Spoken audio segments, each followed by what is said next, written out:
Hello, everybody. Welcome to our July Pull Up a Seat. We're so excited to have you here. Please feel free to put in the chat where you are zoomed in from and what brought you here today. We're excited to be able to talk to you about when living in your zip code kills part two of this conversation. For those who weren't here, we started last week on our more disparities, and we'll be continuing today with that. So please feel to write in the chat, and we'll start in a few minutes.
All right, we have Battle Creek, Michigan. We have Chattanooga, Tennessee, Los Cabos, Mexico here as well.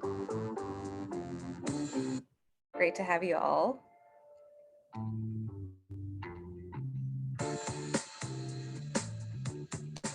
Good morning from Baton Rouge, South Africa in the building.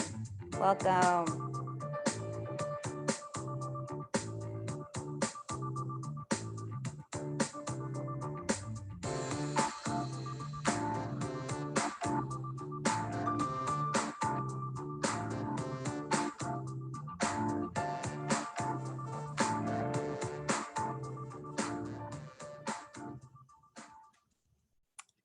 Okay, welcome everybody. It's so great to have you on here participating. Thank you so much for taking time out of your day to be a part of this important conversation on when living in your zip code kills. I'm Shonda Cooper, Chief Program Officer here at Tigerlily Foundation and moderator, facilitator for this conversation. We are so delighted to have you be a part of this. If this is your first Pull Up a Seat, please let us know. If you've been on before or participated, we're so glad that you're back to be a part of this conversation. So today, just a little agenda, letting you all know what we're going to be discussing and how the format will be. We're going to do welcome, which I've done, introductions, set the stage, share the 5 agreements, explaining our reason for Pull Up a Seat, and then I will give a brief presentation on when living near zip code kills, providing some statistics and data around that. And then we'll dive into our patient expert experience, talking more from their perspective and hearing about their journeys, their stories, as well as some of the areas that as it relates to their zip code and what impact, if any, that has had on their treatment. And then we'll break into we'll have a facilitated conversation of exchange of ideas. So as you hear the conversation, as you listen to me share a little bit about living in your zip code or talking about specifics about that, when you hear about the patient experience, anything, please feel free to write that in the chat. This is a safe space, and we want you to be a part of this conversation. So at 11:45, we'll open it up, and depending on the size, we will have an intimate conversation in the main group. And then after that, we will come together, talk about some actions, connecting the dots, and then we will, have some audience feedback, and we will, wrap it up for the day. So again, thank you. 5 agreements, so how to be in conversation. I ask you to please monitor your airtime. This is probably the most that you'll be hearing my voice today. And then please speak your truth, speak from your own experiences. and lead with curiosity and not judgment. We're all representing different areas, as you can see from the chat. If you haven't added where you were coming in from, please put that. So we're bringing in different perspectives, which is so important for this conversation and just being able to really explain and share. And most importantly, please keep this space safe. Our why do we do this? We do this because of our mission, Tigerlily's mission to educate, advocate, and empower and support young women before, during, and after breast cancer. It is our desire, our vision, our hope that a diagnosis of cancer would be seen as something that doesn't inspire fear, but ignites hope. We do this, our why, for those who have been a part of this journey, have transitioned, but they have left a legacy of work that they have done at being trailblazers, like Shantae Randall, who's on the left, and the work that she did. So we do it for so many, those who are here, those who aren't, whose spirit are with us. And through that, we really focus on grassroots movement. We focus on really uplifting our angel advocates, uplifting them to be able to be a voice within their community to help to create change in that space where they are. So last week we had our No More Disparities, and this week we're having our Pull Up a Seat, where we're having healthcare providers, professionals, if they are on, to be able to share, as well as advocates to be able to discuss and speak about the specific topic, and lending their voices to this conversation. So when living in your zip code kills, I'm going to talk a little bit about this, but I'm actually going to stop sharing my screen so I can see you all as I speak. So when this conversation is something that's so important to us, to the Tigerlily community, as we have been going through, this is the second part that we've had of this conversation. The first one we had was in June of last year, where we had Dr. Didi Tete, who spoke and explained about that. She talked about it from the perspective of her being from the Bay Area, California, and the impact of products, natural hair care products, and just beauty products in general, and the impact that they can have on, the risk that has for breast cancer, and increasing that risk. So as it relates to this conversation, what we talked about last week, I just want to give you a recap of that, is we discussed a little bit about the limitations of treatment options. So based off of your location and where you are, that can really greatly affect your access to treatment. Yes, there may be a list of treatment options that may be provided to you, but those may not be available based off of where you are. We heard from one of our patient experts who was on about her experience, even though she was diagnosed, but also knowing that not too far from her in Memphis, there's only one breast cancer center, and the impact that has on rural areas, having to travel 30 to 40 minutes to get to a specific facility in order to get specific treatments, and being told, hey, this treatment is available, but it isn't available in your area, and the impact that has, and why is that the case, and how can we help to make sure that we're getting more access of those treatment options in communities, especially communities of color. So with that, I'm going to talk more about a case study that recently that Northwestern in Chicago did Northwestern Medicine, and how to reduce cancer disparities by creating this Chicago Cancer Initiative to improve comprehensive healthcare options.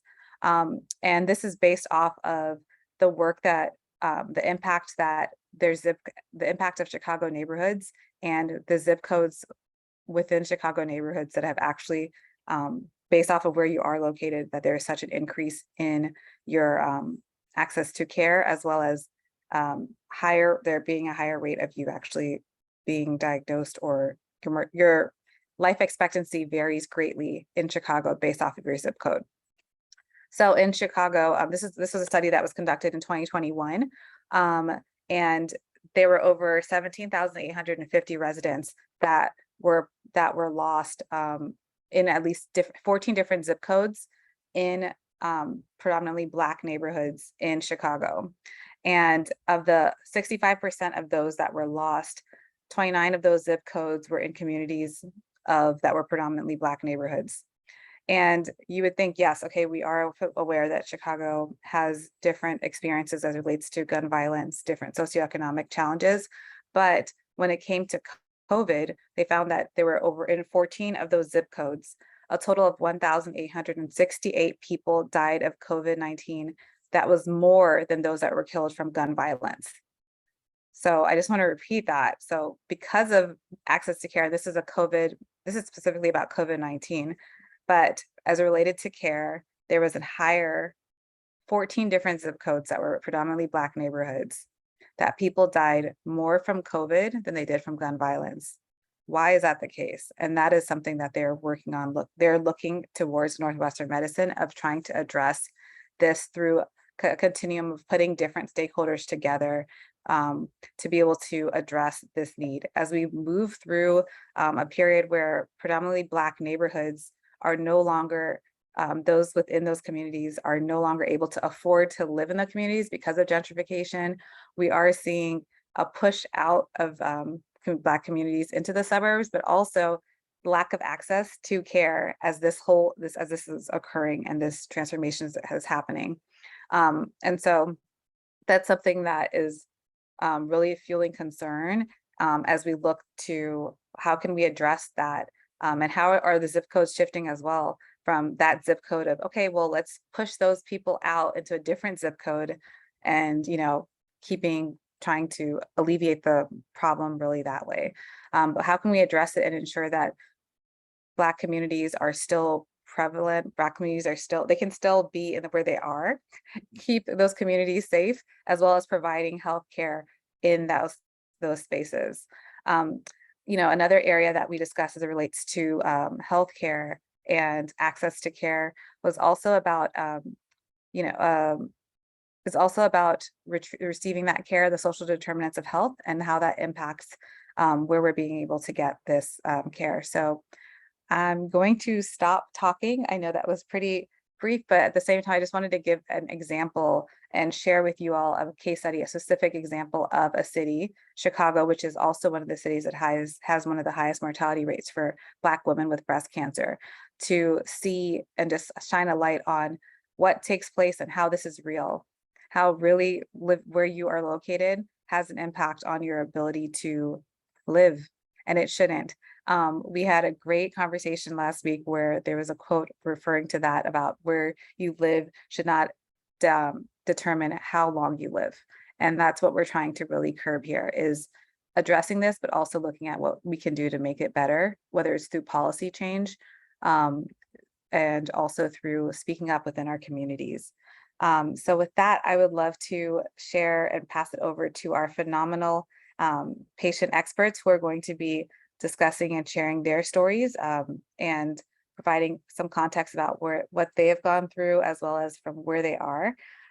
Cassandra Duckworth, who is a 39-year-old native Mississippian who currently resides in Baton Rouge, Louisiana, is going to be on to share. We're so thankful that you're here, Cassandra. Paris Smith as well, who is also tuning in and participating in this conversation with us. Paris, it's so great to have you here. Paris was diagnosed last year, March 2021, with triple negative breast cancer, stage 2, grade 3, and her experience that she's had. She is currently based in Atlanta and lives in this area. So we're so glad to have you here to talk more about your journey with having no family history of cancer, and where did it come from, trying to understand where that started, where it began.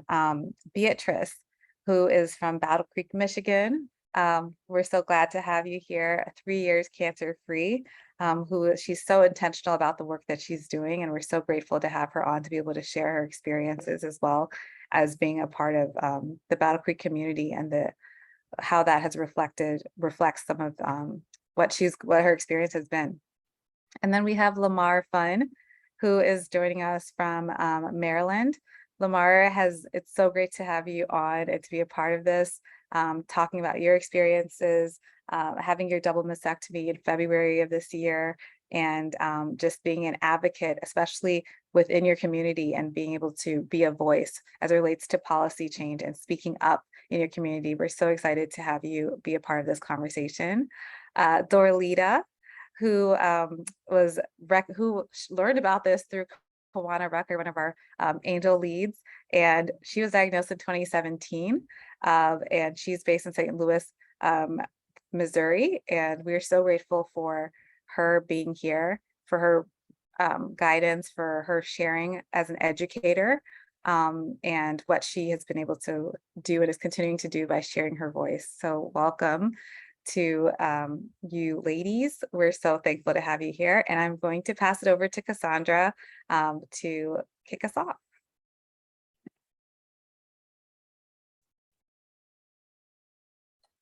Good morning, everyone. My name is Cassandra Ducksworth. I am 38. I'll be 39 in a couple of weeks. I am originally from Mississippi, currently living in Baton Rouge, Louisiana. When I was diagnosed, this was 11 years ago. It seems like it's so long, but it seems like it's still like it wasn't that far off. I was 27 years old, a month before my 28th birthday. I discovered my tumor on my own. I can admit I was not doing my self-exams like I should have been doing. But I found it one morning, putting on lotion, getting ready for work, and that started my journey off. I went to the doctor that same day, and she was concerned, and I'm very glad. When I think about it, the physician that I saw, she was a Black female doctor, and I think she was more aggressive at me trying to see what it actually was versus someone else who would have saw me and probably would have put it off as something else. Initially, when I went to I got a ultrasound of it, and it came back inconclusive, and then I had a mammogram done, and it also came back inconclusive. So the hospital she sent me to, they kind of wanted to do some kind of other form of testing, but the physician who referred me, she immediately sent me to a breast surgeon who is well known in the area. Being in Jackson, the capital city, you have the best of the best doctors and the best of the care in the state in that area. So she sent me to Dr. Philip Lay. He's one of the best breast surgeons in the area. I got my biopsy done, and about a couple of days later, I was advised I had breast cancer, and it went by so fast. And I often hear stories of how people can go weeks and months and they don't have any form of knowledge of, like, the doctor put it off and tell them to come back. It might disappear on something, might disappear on it only if they might have like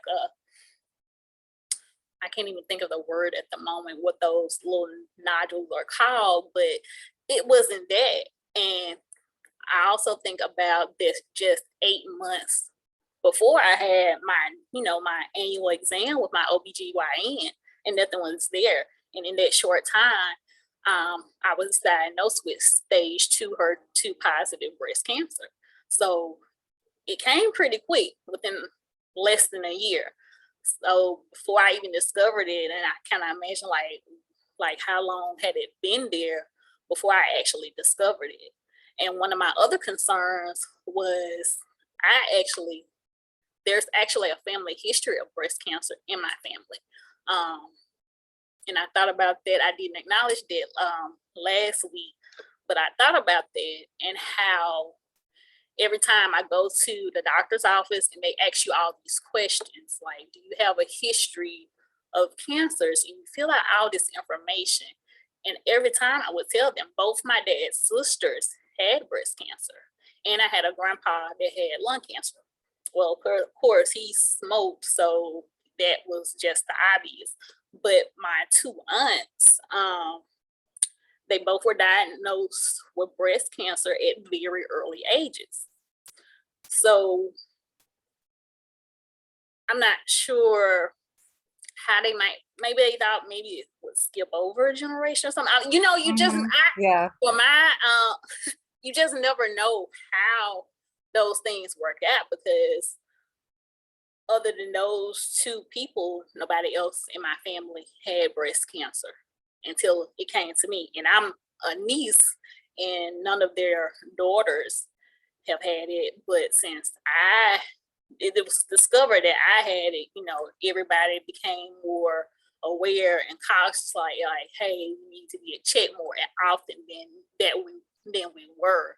So I ended up doing genetic testing, and I did not have the BCRA gene. I've also done some other testing, just for my own sake and for my family's sake, because there are so many new genes that they discover each year. So I think I've been tested about 3 times, and I still have no discovery of like a gene that could have been passed down that had been caused breast cancer. In my mind, I'm like, it has to be something, but it just hadn't been discovered yet. So I did get genetic testing, still do, and participate in some different testings based off my family history. I also got a double mastectomy. My breast surgeon wanted me to do a lumpectomy, but I, upon myself, chose to get the double mastectomy just for my own secure reasons and purposes. One of the biggest decisions I had to make on my own. I did not. I just felt more comfortable with it for myself, and another thing, with me being so young in the vein with them, like, well, I might as well have them both look the same versus, you know, have one cut off and then one regular. So let's just wipe the slate clean and start anew. So I had my tumor was 2.2 centimeters, I believe, and I had one lymph node involved. So with my surgery, I also had about 20 plus lymph nodes removed, but only one was found to have cancer in it. So after my mastectomy, I went through a year, continued after the mastectomy, went through a treatment called Herceptin. I stayed on Herceptin for a year, and, you know, getting my regular scans, getting my regular checkups. I did that for the basis of 8 years until I got ready to move, and they released me before my 10 years. It was kind of a challenge for me, but I made it through. So here I am at my 11th year, still striving, still thriving, and just now trying to lend my voice out, trying to be an encourager for someone else. I get all the time, like, inboxes from friends and family. Even if I'm not on a public platform advocating, I still advocate within my community with people who are comfortable just coming to me and talking to me, just asking me questions. And it's just crazy. Like 2 weeks ago, I had a friend from college. She contacted me because her mother was diagnosed. And so, you know, just being there for her and just trying to comfort her, because she knows that I went through this, and how I made it. She has all kind of questions, and I always tell her, if I don't know, I'll find it out some kind of way.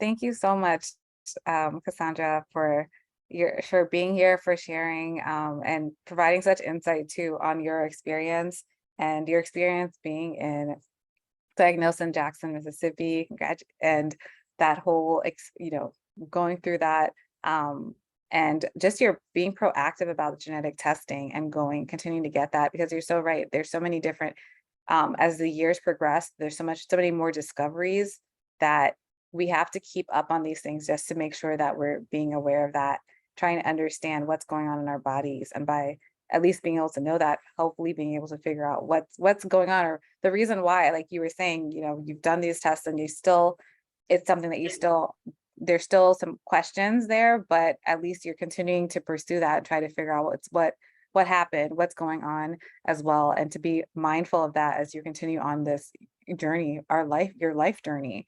So just thank you for being here and for participating and sharing your voice, lending your voice and your energy to being a part of this conversation. So excited to be able to talk to you more as we dive in. So thank you. I'm going to invite Paris to please share with us and provide share your story. Hi, everyone. Good morning. My name is Paris.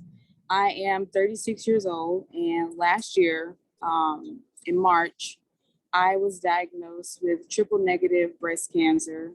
Like she was saying, I don't have any family history of cancer in my family. And so it started off, I had a lump, like probably right near the areola. And it was quite large, but I didn't really pay attention to it. I kind of just brushed it off because back in 2000, probably like 14, 13, 14, I got diagnosed with a papilloma tumor, which was right underneath my nipple. And I had bloody discharge. So I didn't really think anything of it. I thought it was, the same thing. I didn't have the bloody discharge, but it was right in the same area. So I just kind of like didn't really pay attention to it. But one day I was in the bathroom and I remember telling my mom I had another one right above it, and it was kind of like this small. The other one was quite large, like golf ball size. And the texture was different. So I remember telling my mom that I had to go ahead and go get a mammogram. But at the time, I didn't have any insurance with my job. So I had to wait till probably like a couple of months before I actually had the mammogram. So finally got the mammogram and that March. And I remember going and I had the mammogram done. And of course, where I go at Emory Winship Cancer Center, they have you wait if they see something on your mammogram. So I had to wait and wait in the waiting area. And they called me to get an ultrasound. So they were doing an ultrasound and they were like, Miss Smith, I think you need to probably get a breast surgeon. And I'm like, what type of breast surgeon? General surgeon or cancer? Like I had all these questions. And they were like, we think it might be a papilloma again. And I'm like, okay. And so they called me the next day and they were like, Ms. Smith, we need you to come in and get a biopsy. So I had to go probably like 2 days after I went and got a biopsy. They did both tumors. And I remember being at work that day. I think it was a Friday. I distinctly remember. I got a call from the radiologist and they called me and told me that both tumors were positive for cancer. And of course, when you hear cancer, like you just don't know what to do. Like my whole world had just changed. I already have multiple sclerosis, so I'm kind of very aware of my body. So anything that's new or unusual, I'm always like, aware of it. So it just kind of threw me off because I feel like that was just another thing that was added on to my plate, dealing with cancer. And then I didn't know what type of cancer. I didn't know what stage it was because the tumor was so big.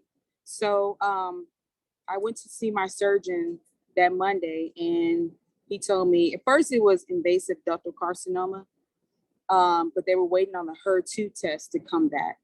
And then I got a phone call a couple of days later saying that it was triple negative breast cancer, stage 2, grade 3. And of course, I don't know anything about breast cancer because I don't have a family history of it. And there are a lot of people out there that have breast cancer in their family. So they're more aware to get, mammograms and things like that, but I didn't. So it was just a lot that I had to dealing with that. But I also, in a sense, embraced it as another journey that I had to go through.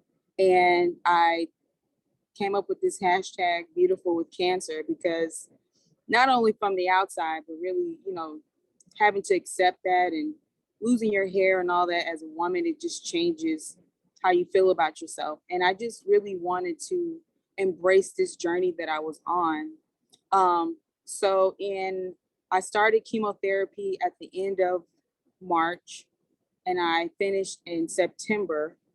And right between September and October, which was my unilateral mastectomy, my tumor had begun to grow again. So the chemotherapy that I was on was not effective. And I did Red Devil, which was probably like the most aggressive chemotherapy there is out there. And did that. And so my oncologist told me that my tumor had grown. So had the mastectomy in October and found out in December that I had residual cancer in my pectoral area. And because I wasn't a surgical candidate for that, they recommended that I do radiation. Radiation wasn't on the table. It was on the table, but it wasn't like a go-to. They were still trying to figure out if they wanted to do it or not. So in December, I did 35 treatments of radiation. I finished at the end of July and found out the week before my birthday in May that I was cancer-free. There was no residual cancer there. Everything was gone. So it was quite the birthday gift that I got. So I was really excited about that. And today, actually, I just finished my last Keytruda infusion. So I was really happy about that as well. So a lot of milestones and a lot of praises have come forth. And I'm just really thankful to God that I've come this far. And I've shared my story with a lot of different foundations because I feel like a lot of women need to hear about the reality of cancer. Like a lot of people kind of say, you know, you're going through cancer and I beat it. Like they don't hear the transparency of what you go through, the mental state, the emotional state, and even going through radiation, like the physical that you have to go through, you know, getting burned every single day. And that was extremely hard on me because I didn't know how I was going to heal. I didn't know how I was going to make it day by day because you go Monday through Friday every week, you know, getting burned and then even going through chemotherapy, you're sick.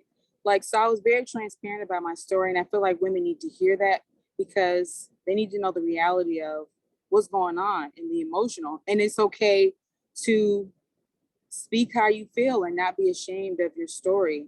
And so that's why I came up with The Beautiful with Cancer, because it is a beautiful story in hindsight, because I walked through this journey and I could have gave up. I could have just said whatever, you know, but I embraced it and I just was very vocal about my journey and like trying to help people. So now that I'm on the other side, a survivor, I really want to help women in their journey and, you know, help them see themselves as beautiful and also help them advocate for themselves, because I, you know, had the opportunity to have great care with my oncologist and all my team.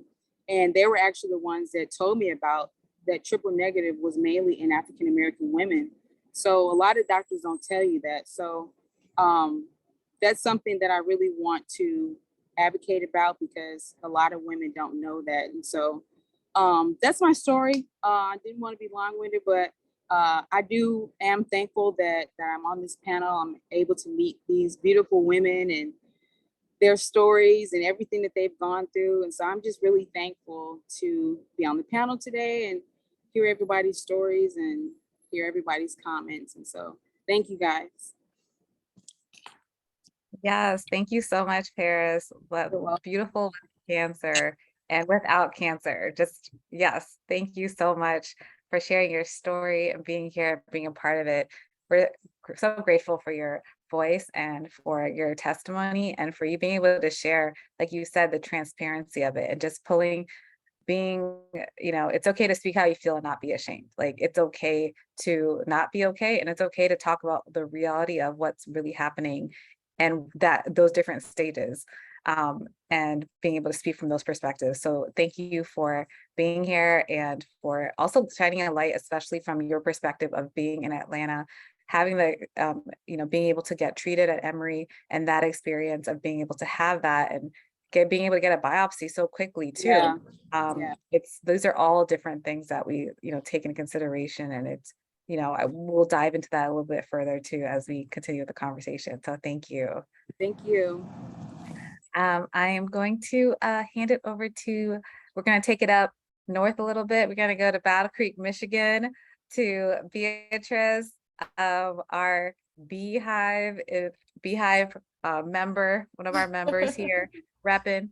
And so we're gonna please, yes, share your story and just we're so thankful for you to be here. So I will stop talking and pass it on to you. Thank you. Yep, we're buzzing. Renaissance dropped last night. Haven't had the chance to listen yet, but have seen already some drama from it, but that's neither here nor there. But yeah, thank you for the introduction. Beatrice Orns, and I am in Battle Creek, Michigan. I am months from 50. Next year, I celebrate that. But for years before, leading up, no family history of breast cancer for me at all. And for a number of years have always just felt compelled to support, especially the Black community, with education and knowledge of breast cancer. I've always stood in those shoes, operated in that space as that advocate before cancer. So how ironic was it when in 2019, I found my own lump 8 months after a 3D mammogram. So it was apparently a fast growing, aggressive breast cancer. I was treated very quickly. I found the lump in April. I had a biopsy by the end of April. By May, I was scheduled for procedures and things. So everything went really, really quickly for me. My story is laced with divine intervention. God had his hands all over everything for me, from the fact that, a conversation that I had with my husband in the morning before I go do my breast exam and find a lump, to the successful surgery that I had that found additional cancer that didn't have any, that wasn't given any attention. So I was diagnosed with invasive ductal carcinoma, stage 3A. Initially, I thought I just had a lump, and all the scans, the MRIs, the ultrasounds, they showed that at top right side showed the lump there. They kind of also called out a suspicious spot in a different node inside a mammary node, but there's no standards for that one, and no size standards and things like that. So even the tumor board, even upon me asking more questions, it was nothing. It was, there's no standards for it. It wasn't alarming. It was nothing.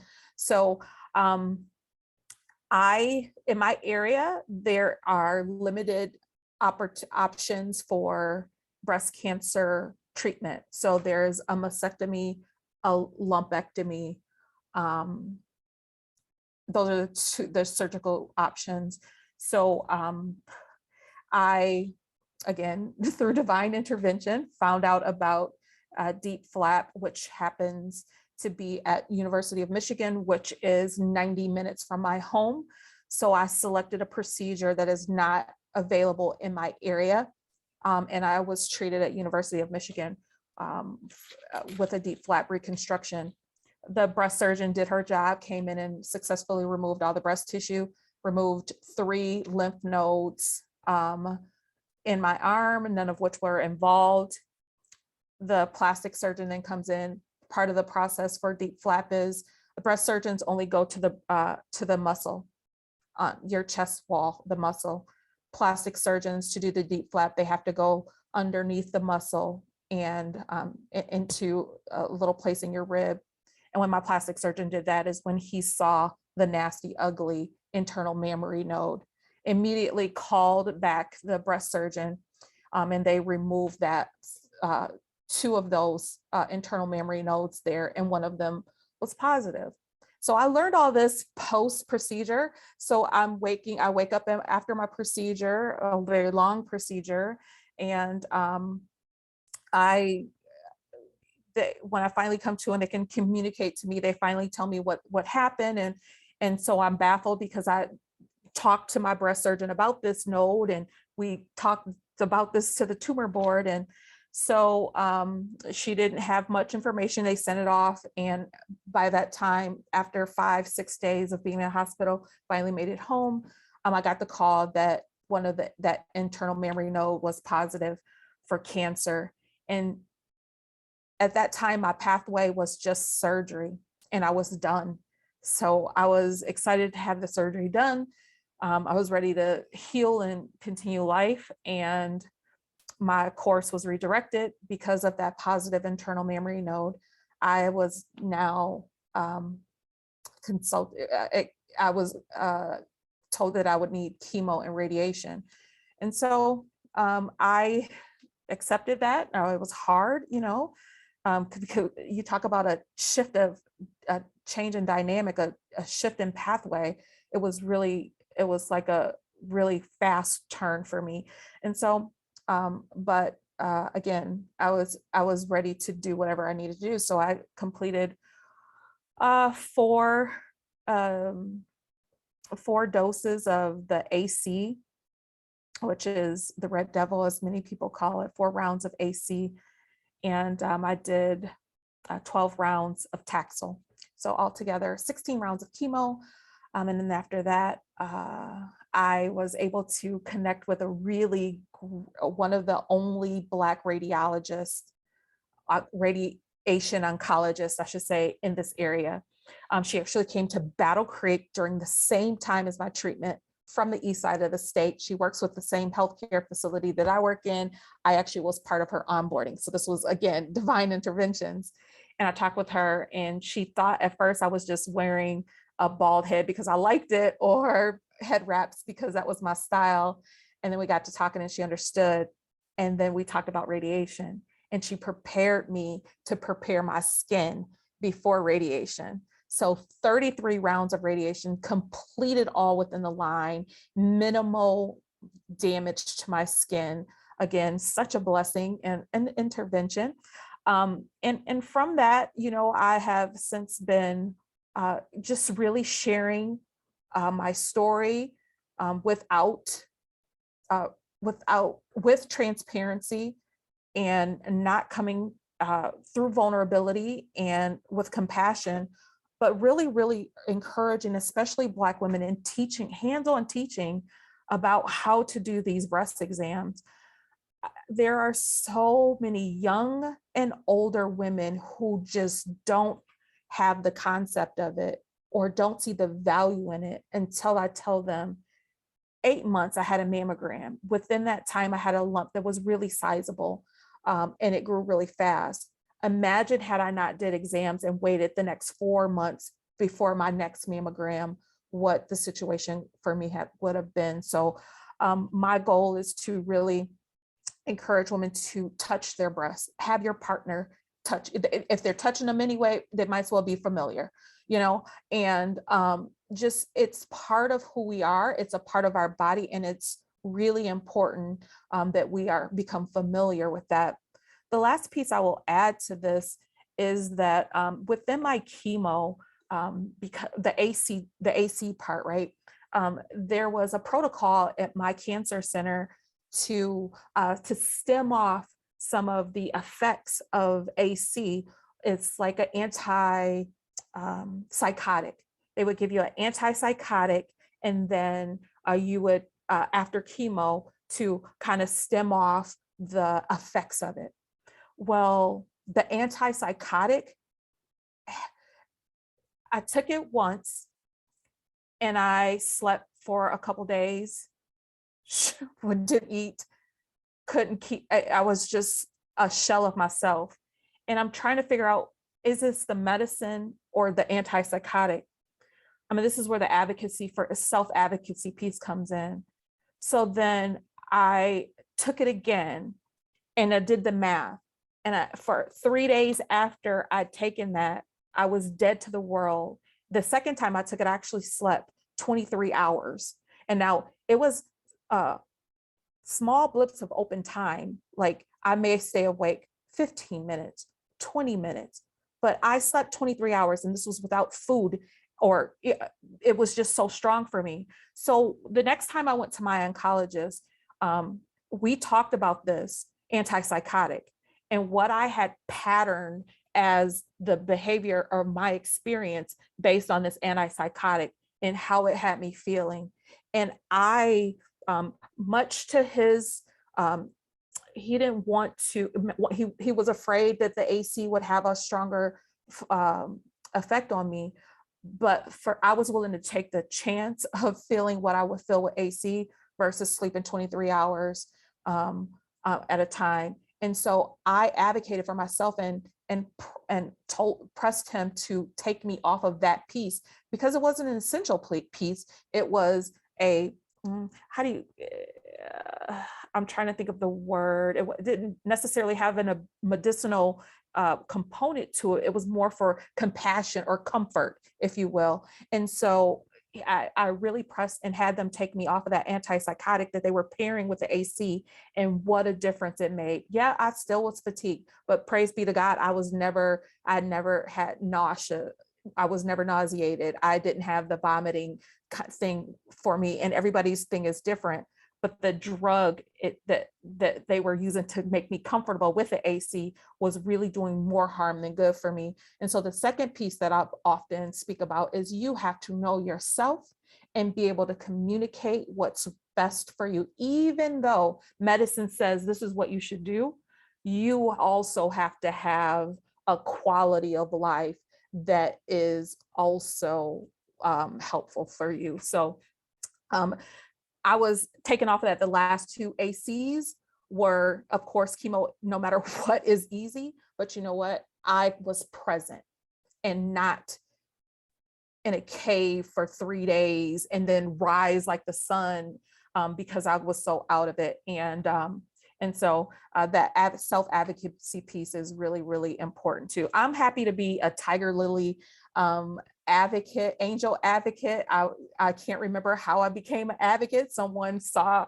my Facebook page and dropped me a message, and it was everything that I can do to complete the class in 2021. And so I'm just happy to be able to support other women and to serve with these women, and to even be inspired by the beautiful stories and the models and examples that you are setting for this world and for our BIPOC communities, because we surely need it.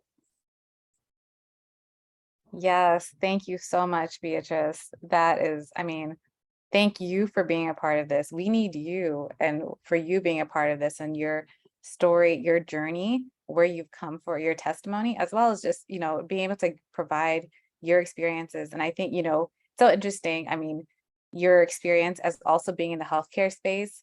Paris is in the healthcare space too. It's like going through this, being on both sides of that, where you've been, exposed to it. You're dealing with interacting with patients, and then also you being one too, and going through that journey. Because at some point, we're all going to be a patient at some point.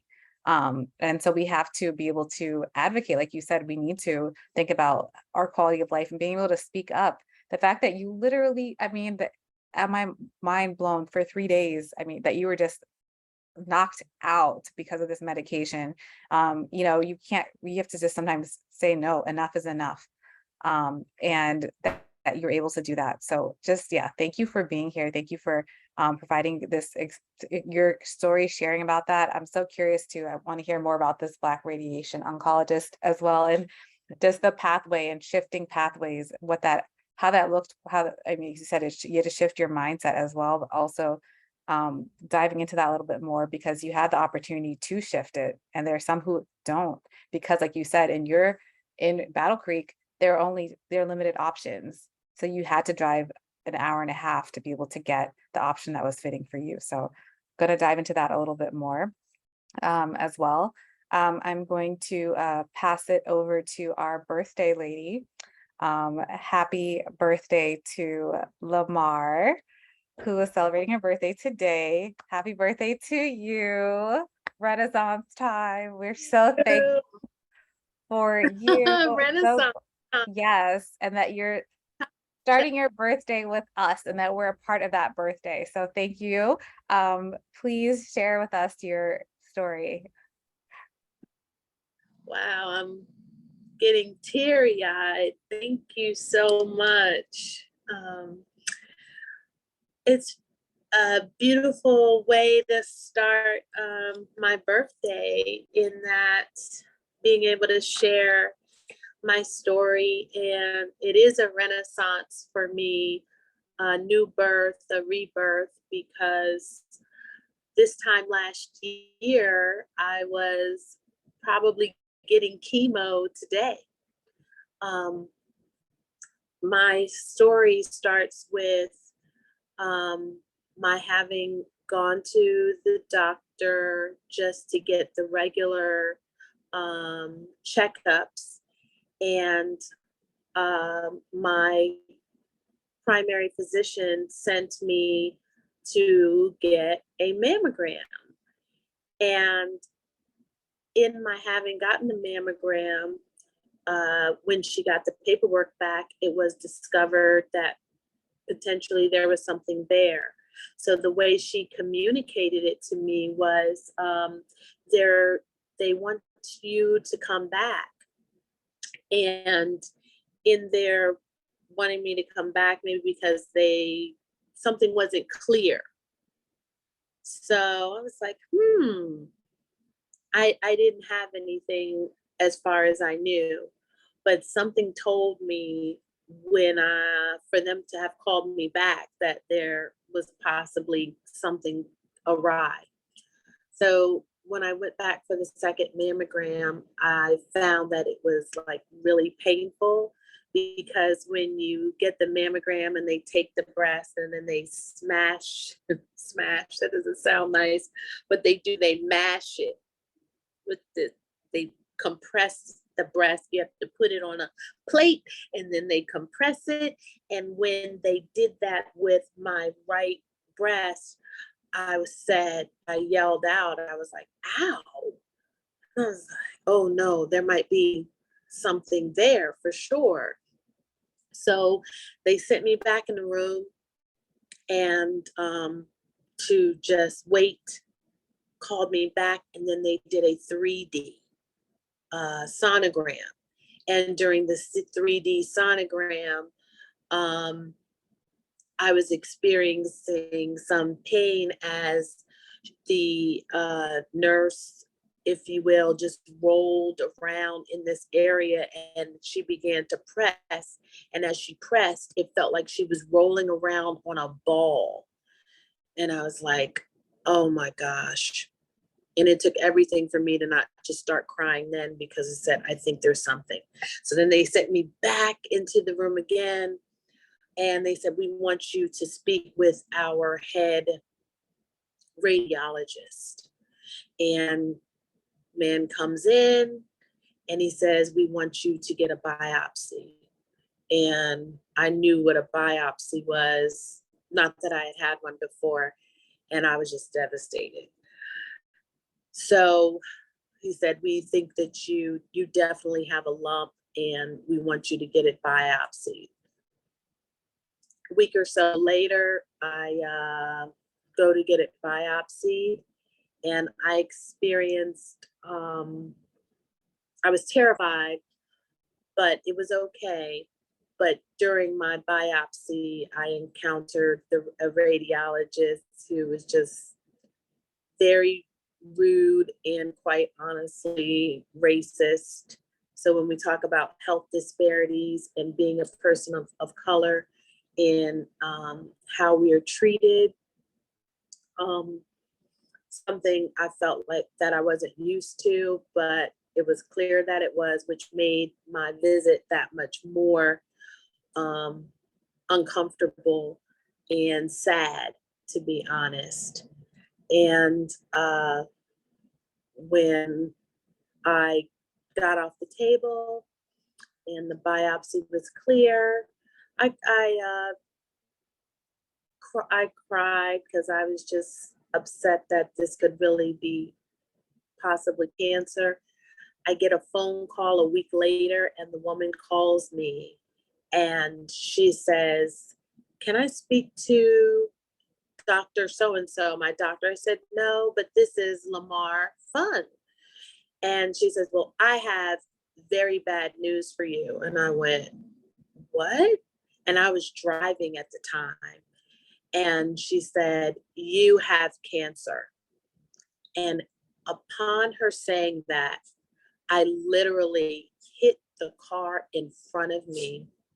I'm driving on 495 and I totaled my car. She didn't ask me, are you in a secure place? Can you call us back? And that's a part of my story that I should tell, but I usually don't tell because it's very important for doctors, clinicians, radiologists to be compassionate, empathetic if they have some news, to start with, are you in a secure location or something of that nature? But yeah, I totaled the car upon hearing. I hit the car in front of me. The car nearly hit behind me, and I had I-95 backed up for a good 45 minutes till fire trucks arrived. I had a small scratch, but that was it. And a state trooper was on the side of the road comforting me as I told him I hit the car in front of me because I just got a phone call that I've been told that I have breast cancer. So to move on from that, my cancer journey for me was challenging in that I lost my mom to lung cancer, and I am an only child.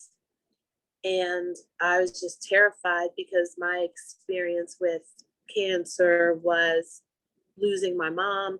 So I thought ultimately I just had a matter of time. And I was sad, but only to learn that science has come a very long way. I started chemotherapy the first week of June, and that lasted up to November. And I had Taxol and carboplatin. I lost my hair about the third treatment, and I was just devastated. And what you see now is my new growth. And guess what? I don't want the hair to grow back. I'm like, this is the new me, and I'm happy with it. Thank you, Chanda. But I just was like attached, and now I have this renaissance where I just want to serve, care, help others. All of this is it's just a shell. It's just a shell, and it's about being authentic and helping others in any kind of way that you possibly can. So the cancer treatments and becoming weak only to become strong. You know, I feel like I'm the strongest I've ever been mentally. I feel that life is just precious, and you really, the true thing to life is being able to give and able to serve, not being served. So no matter what malady anyone is diagnosed with, and in our case, we're able to help women who've been diagnosed with breast cancer, which is a major part of our femininity. It's like, you just want to love up on them and let them know you're going to be okay. You're going to be stronger for this. Even in your weakness, the other side is great. Yes, someone's talking about a scripture. Can I tell you about that really quick? I kept seeing the numbers 333, guys. This was back in August. I apologize. And this was back in August. And in my seeing this number 333, I went to Jeremiah chapter 33, verse chapter 33, chapter 3, 33, verse 3, excuse me. And then chapter 33, verse 6. And in chapter 33, verse 3, it says, you will call upon me and I will tell you the secret things, the hidden things. So while I was in the chemo chair, if you will, I called it the chemo diaries, because I would talk on my Facebook and Instagram, sharing of the experience, which helped me to gain strength in sharing my story along the way. But it was like I could feel God and I could hear him talking to me that everything's going to be okay. And I'm allowing you to go through this so that you can help others. And I'm stripping you of anything, I'm pruning you of the things that you should not be attached to, if you will. And he said, you call upon me, and I'm calling upon God, right? And he said, I will tell you the hidden things, the secret things. And I have to tell you this, guys, when you go down to Jeremiah 33, verse 6, this is the part that's going to make you fall out. He says, I will bring it health and cure, and I will cure it. So that was God telling me, and now I can share that with you, that you can share that scripture, Jeremiah 33, verse 6. I will bring it health and cure, and I will cure it. You're going to cure this tumor? That's where it was. You're going to cure it? I looked it up. He said, you're going to cure me? So for any of us that's doubting or has doubted that God doesn't know what you're going through and he's not there with you, he's right there all along. It's all a part of the plan to make you stronger, better, and to give you that voice where he's working through you and speaking through you to others to help bring them up. He's using you as a source, as a resource. And that's all we want to be, because that's where your blessings come from, you know?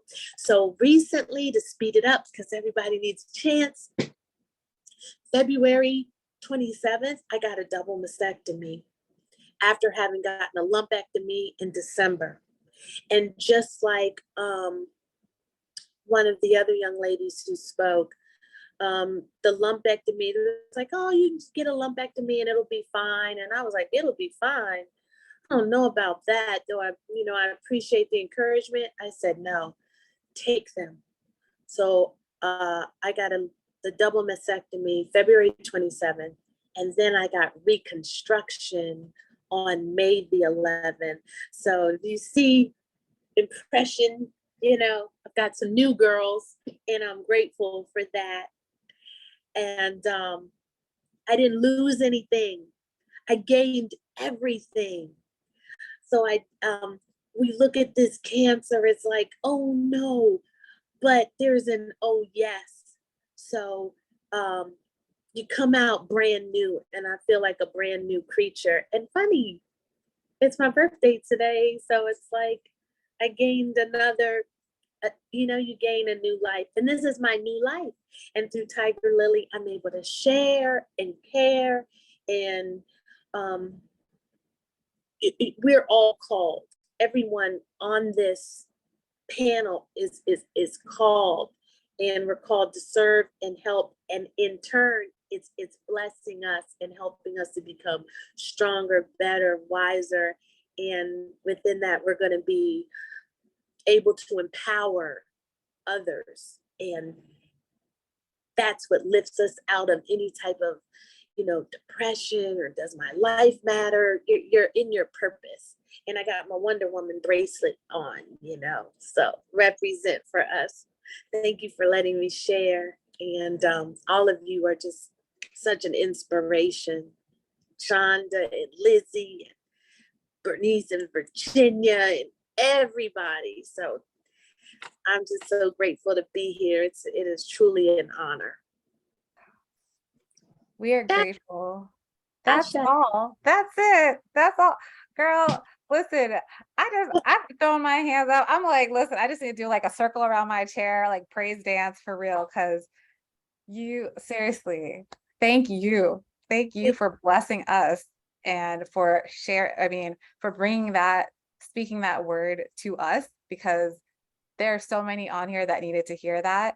And you being a vessel to be that, to share that with us. So just, LaMarr, thank you. Bless you this birthday, and always as you continue through this Renaissance period, that you continue to be that light, to continue to be aware and selfless and giving of yourself, giving of what it is that you have experienced, also holding on to what is so true and holding on to that Holy Spirit that is within you that continues to just shine so brightly. Thank you so much for sharing. I'm going to pass it on to Dorlita, and then we're going to open it up to everyone to just, continue our conversation. Dorlita. Thank you. I have to give an honor to God, who is the head of my life. And I want to thank you for giving me the opportunity to share my story on this platform. But I also have to give an honor to God for my husband. I have to honor him, my caregiver during the time that I was diagnosed with breast cancer, and who is still my caregiver to this day. I also have to thank my mom and my sister who moved here to St. Louis to support me when I was diagnosed with breast cancer, and they're still here. They stayed with me for a while, and now they have their own places, and they're thriving here in St. Louis. So I thank God for them. I have to say that everybody's breast cancer journey is not the same, but we encourage one another because the same path is breast cancer. So all of us have been diagnosed with various forms of breast cancer. How we found those masses in our chest, in our breast, is different. So I just want to talk a bit about that. And before I begin, I would like to quote the scripture, Romans 8:28. And we know that all things work together for the good to them that love God and to them who are called according to his purpose. Romans 8:28 in the King James Version. I have turned my pain into purpose by sharing my journey of breast cancer many times since being diagnosed in November of 2017 with invasive ductal carcinoma of the left breast and DCIS stage 0 in the right breast that went undetected from a mammogram, an ultrasound, and an MRI. It wasn't until the pathology report that they found the DCIS, because my decision for my treatment was a double mastectomy. October is significant to me for several reasons, not just because of breast cancer, but I battled breast cancer for 2 years with treatments with chemo and those things. And then my son passed away on October 6, 2019. So sometimes it's difficult for me to celebrate breast cancer during that month, which I don't like to just celebrate it. I'm a person that's about prevention. Prevention is key. And we need to be working on preventing breast cancer daily. So that's my goal. So it's through God's grace and mercy that sustains me each day that I'm able to even talk about breast cancer or to just speak to people. But I know that's something that my son would want me to do, because he attended my first speech and he told me, "Mom, you did such a great job and you're going to be able to help people." A little bit about my background. I'm a 29-year educator here in the St. Louis area. I'm currently the principal of Barbara C. Jordan Elementary School in the school district of University City here. And so I am very vulnerable with my family and with my students and with the communities that I work in. Everyone knows about my story of breast cancer, including my students. I've had students who have lost family members due to some type of cancer, or who are battling cancer during the school year, who will come down and talk to me, their principal, because breast cancer has allowed me to free myself. I'm free. I am free. I don't have a problem sharing what I'm going through, but I want you to know that I wasn't free when I was first diagnosed. When I was first diagnosed, I kept my diagnosis to myself. Again, I was diagnosed in November of 2017. So from November, I want to say the 13th of the diagnosis, after me finding the mass in my left breast, very close to the areola, that wasn't there the night before. Because as you know, we take showers and we take baths daily. I know I do. And so in doing so, you're going to touch that breast area, right? You're going to wash it. And for me to not only feel the mass there and to be able to see it at the surface of the skin overnight was devastating, because I located it was noticed that Saturday morning. So you can't call the doctor's offices until that Monday. And my mind was blown because I forgot that I had my gynecologist's cell phone number in my phone and that we were Facebook friends. That was just not anything that I was even thinking about. I was like, what is going on with this breast? I do want to say that I did experience some pain in that area that like a couple of weeks before, and then that mass appeared. And so I woke up that Saturday, found the mass, told my husband about it. We waited until Monday to contact the doctor. I reached out to my gynecologist's office first. In speaking with his receptionist, she directed me to contact my primary care physician. I do want you all to know that my primary care physician and I had never met, because my previous primary care physician passed away while on vacation. And I was given a new primary care physician in the same office. And we had scheduled to meet up in December, because I always did my physicals while on break for winter break in December. And so me having to call this lady in October was like, I don't even know her, but I'm going to have to call her anyway. And so I called, and they first told me that they wanted me to come in that Thursday. And I told them that my mind was just all over the place. And if they could find something for me to come in earlier, I would greatly appreciate it. So they were able to get me in the following day, which was that Tuesday.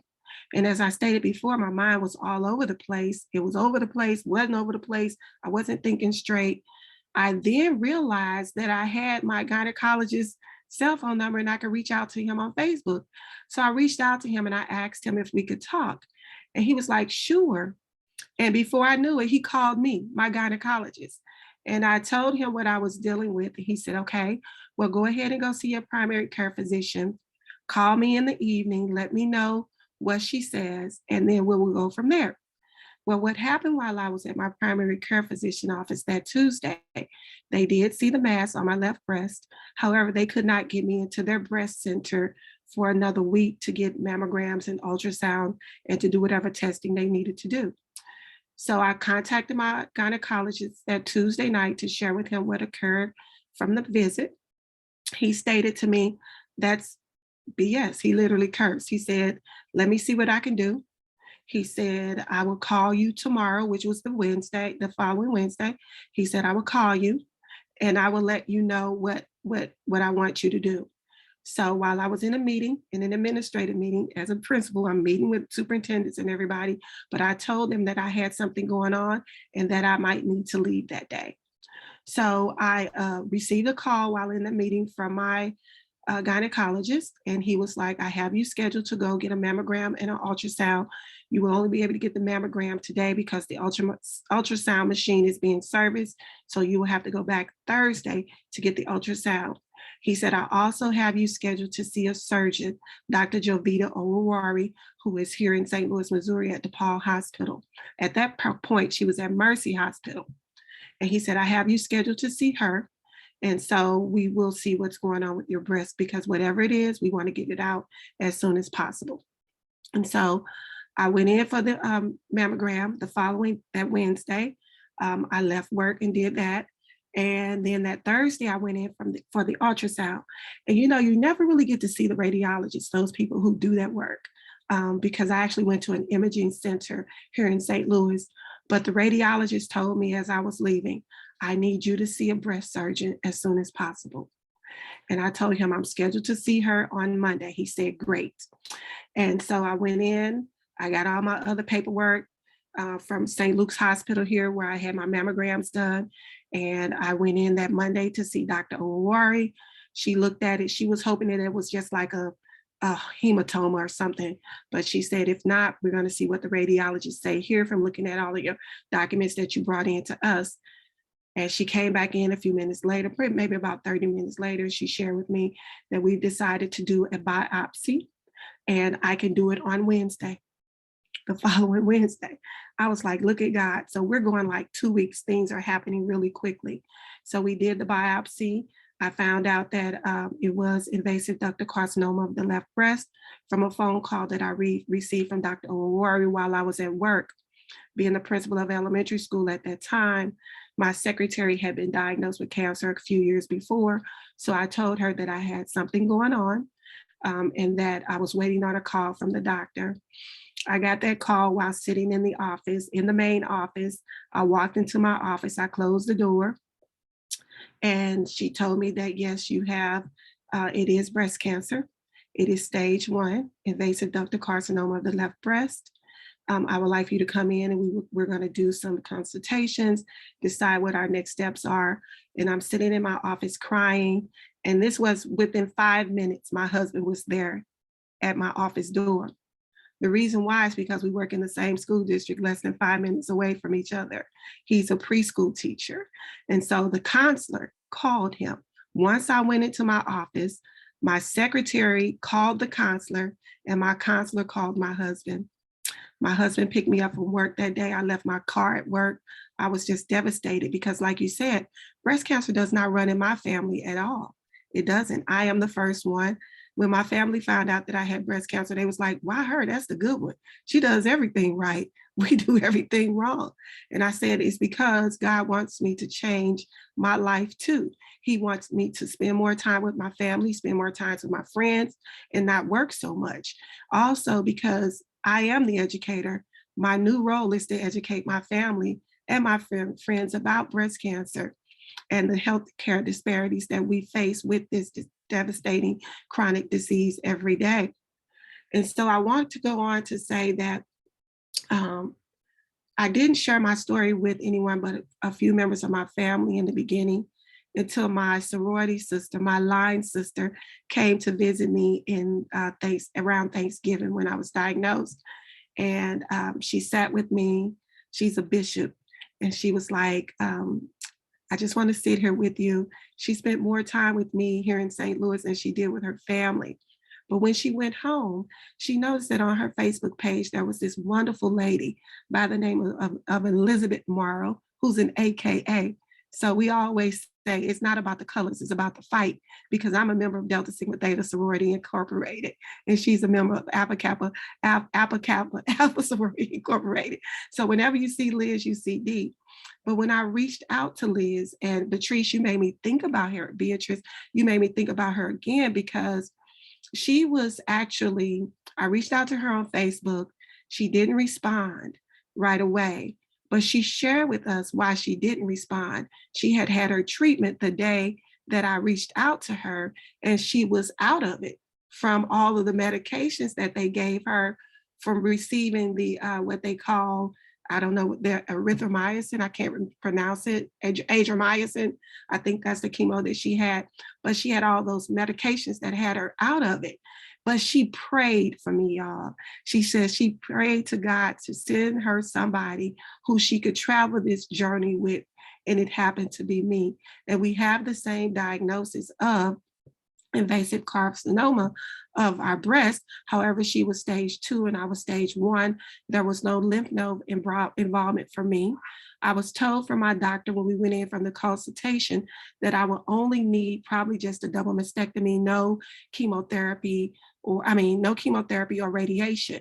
But after they received the pathology report back from the biopsy, they found that the tumor was a grade 3. So because of the stage of the tumor, they decided that they would want to, no, after I had the surgery, they found out that it was stage 3, and then I had DCIS in the right breast. So they decided that they wanted me to go through 4 rounds of chemotherapy. I did not have a port put in. I actually took the chemotherapy through my arm. So I was afraid to do that. I was afraid that it was going to blow out my veins, but God was there. He was in the midst of it. The first chemotherapy went without hitch.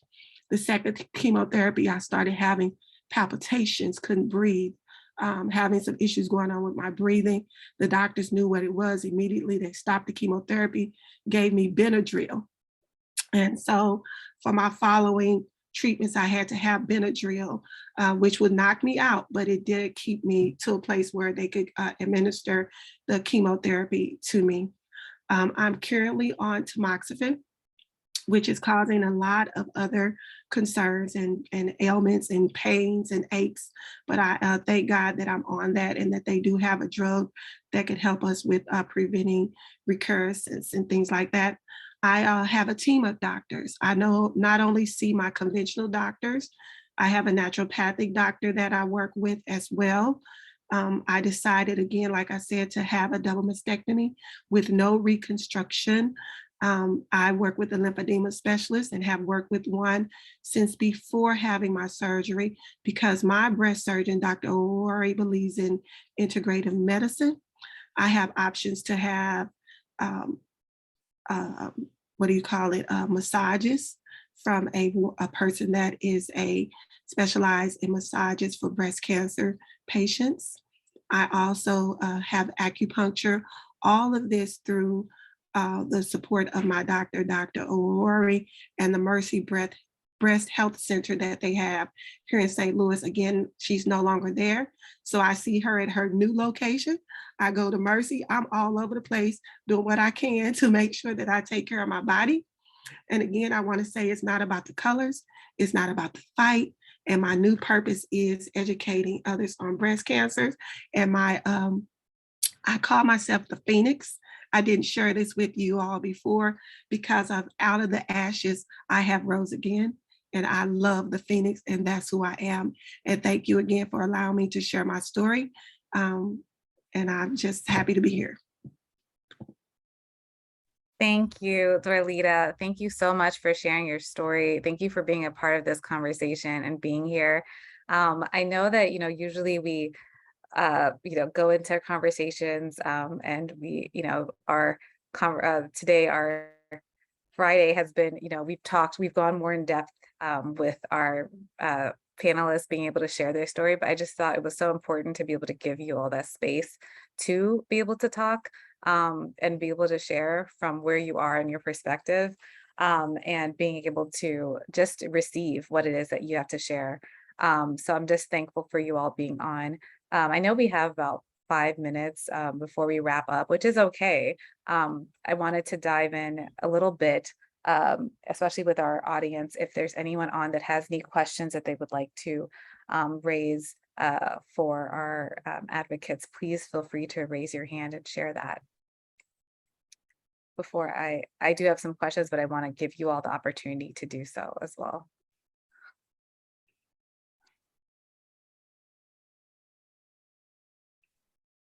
Okay. All right. So with our, with the ladies that are on and with the time that I know that we do have, but just to be able to share or just give a recap too of some of what was provided and the information that you all shared today.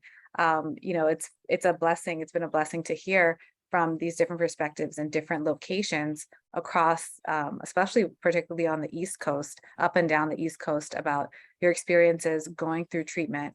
And really a kudos too to a lot of medical teams that have been doing a great job in terms of communicating and providing access to get biopsies very quickly across within this space. That is something that I really want to take note of too. We're talking about this topic, but also acknowledging the work that is being done and the fact that most of you on here have had a quick turnarounds as it relates to getting a biopsy, where sometimes people have to wait months to get a biopsy and really have to push for it, is truly a blessing. And it also goes to show the list that people are listening, that your voices do matter, and that there are changes that are taking place as a result of that, as well as stuff that we do need to work on, and that there's still improvement. There's always room for improvement. How are we delivering these messages? How are we delivering diagnosis? Like LaMarr shared of her story. And I'm so thankful that you share that, LaMarr, with us, which is, I mean, it's infuriating. I'm glad that you shared it, because when we talk about this, and we hear so much from different people about receiving diagnosis through email, through all these different, voicemails that are left. And it's, how are you giving this information? How are you providing it, thinking about it like somebody who is just like you, as their family member? How would you talk to a family member? So when we look at how can we improve, that's a way for us to discuss in terms of improvement. And also access. I know that even Beatrice, you mentioned about having to go to University of Michigan to get your treatment. Paris, you mentioned about Emory and going to, these university hospitals to be able to get treatment. There's something there too. The fact that we're going to those places to get that I wanted to, just touch on as well, about, that I'm just sort of receiving bits and pieces of the conversation from what you all were sharing about having to go to those different locations to get the treatment, and then the treatment that you were able to receive as a result of going to those places. And I guess I just had one question for you all. I know we'll probably go over a few minutes, so I understand for those if you have to hop off, but just quickly, if you could just share as related to the hospital or hospital center where you sought treatment, was that something that a place that was referred to you, or was it someplace that you found, that you looked and said, you know what, this is the place that I want to get treatment? For me, it was, I guess you could say it was referred. My breast surgeon worked at different hospitals in the area. I guess he's assigned to different ones. So where he assigned me, my oncologist where the breast facility was Baptist, and most of the time anytime I had to go for like normal checkups or anything like that, I was using that hospital anyway. So that was very good for me because I was already familiar with that health system. So I knew I was in good care. How about you, Paris?